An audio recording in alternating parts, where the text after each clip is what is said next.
गजपति जिला पारलाखेमुंडी स्थित गजपति स्टाडियम ठारे आज जिला स्तरीय गुरुदिवस उत्सव एवं विद्यार्थी संबर्धना समारोह अनुष्ठित हो जाइछि।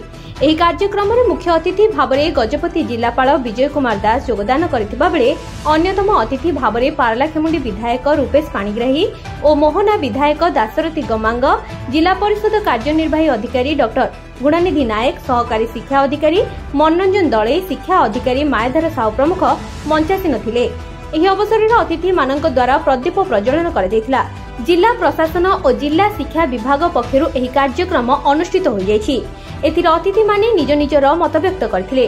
कार्यक्रम में अतिथि परिचय स्वागत भाषण प्रदान करथिले सुलंता शुभदर्शिनी एवं रमाकांत पट्टनायक।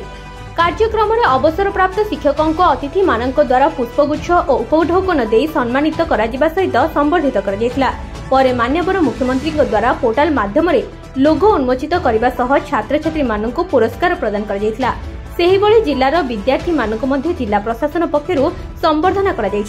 ब्यूरो रिपोर्ट प्रयास न्यूज।